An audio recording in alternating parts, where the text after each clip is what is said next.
More to Marketing. Welcome to More to Marketing, the podcast that explores marketing, product, and everything business. I'm your host, Susan, and today we're going to be talking about organic marketing tips and tricks.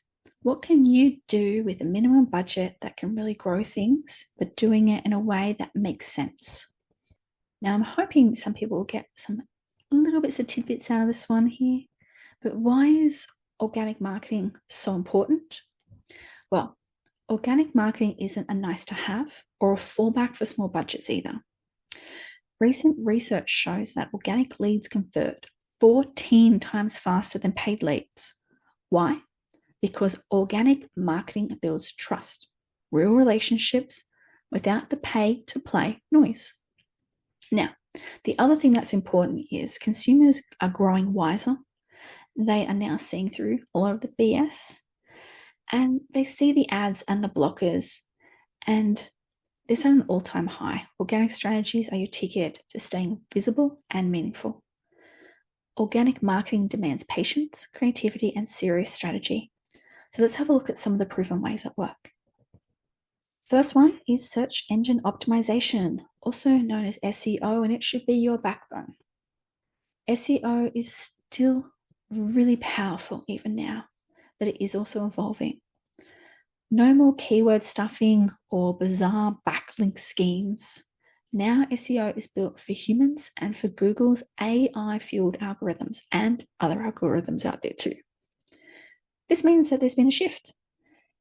Keyword research has shifted, so focus on intent-driven keywords and long-tail phrases that your ideal customer actually type or voice search for. Then you've got the quality content over quantity. Google's helpful content update rewards deeper clarity and original expertise. And there's also the site experience count. Fast loading, mobile-friendly sites all have that really native and intuitive navigation best performances. Now, for example, if you're a local cafe optimizing for, say, best vegan coffee near me, with fresh blog posts and reviews, they can actually drive serious foot traffic without costing a cent. Number 2, content marketing. Not all content is created equal though.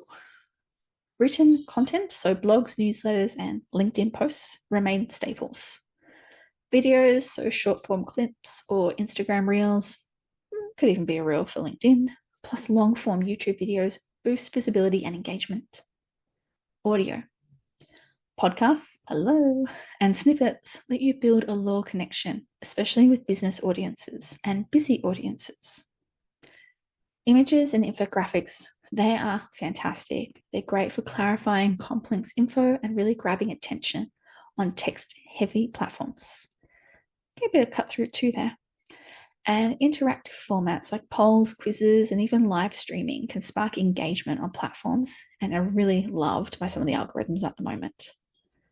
Don't be afraid to try a few of these different ones out, see what works for you, and then double down. 3, social media. Algorithms love authentic interactions, comments, shares, and meaningful replies. There are some things that work a bit better. So at the moment, engage with followers and influencers by commenting honestly. Respond promptly to questions and feedback. Make your brand a community space if you can. Run interactive posts like polls or quizzes. They do create some visibility and collect insights too, which is always good to have more data. And collaborate with micro-influencers for that authentic reach without a huge budget. 4, user-generated content, UGC. Now, this one is a fun one. Let your happy customers be your marketers. The UGC develops trust with prospects and encourages a community. It can create branded hashtags encouraging customers to then share it with their photos and stories. With permission, you can share their content on channels and give them credit. You can run contests or campaigns to promote their content to boost participation and love.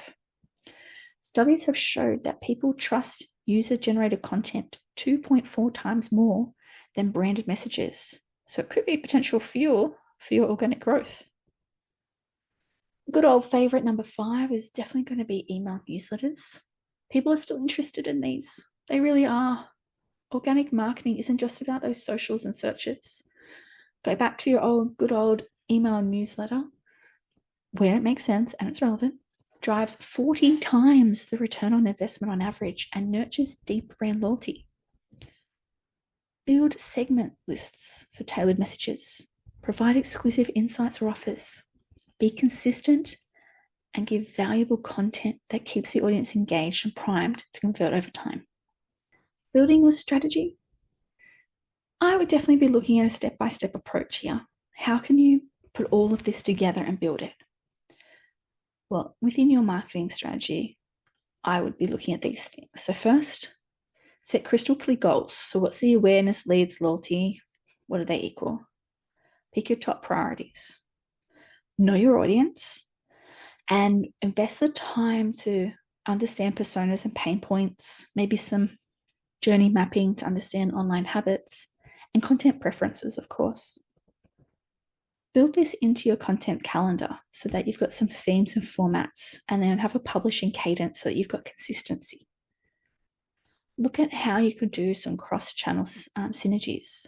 Can you blend some of this in with blogs or social posts? Organic thrives on that interaction to see if things can play off each other and share off each other. And of course, track, analyze, and optimize. There are many, many tools out there. Use them. Now, why will organic marketing keep winning at this stage? Paid advertising may have quick wins, so you get those spikes in your campaigns. But organic marketing builds community trust and sustainable brand authenticity. It gives it an authority to speak. Given shifts in data privacy and algorithm transparency, relying solely on paid is a risk. Organic relationships grow your brand equity and reduce dependency on fluctuating ad costs. It's about that long tail impact of brands.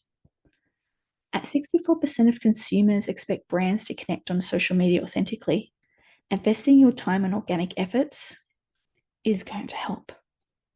Here's some other things you can talk to your teams about to help further get organic working for you. Or editorial SEO and programmatic SEO. Create sustainable content that clusters to dominate niche keywords. Find your words, use them all the time, authentically. Build micro communities. Have forums and online groups to establish these tribes. Growth loops. Leverage product features that generate organic referrals and use this to then build more actual content that makes sense, that is fueled by your community members, by your individuals.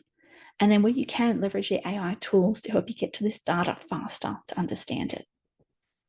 When it comes to organic marketing, it takes commitment, creativity, and smart strategy, but the rewards are real, long-lasting, and can create a very low base. Whether you're just trying it out or you want to deepen what you have already, plan it and incorporate it and keep going with it, because eventually you do see the results and it reaps very well, as you heard from the results. Thank you for listening to this podcast on More to Marketing. Don't forget to follow to listen to more fabulous podcasts in the future. More to Marketing.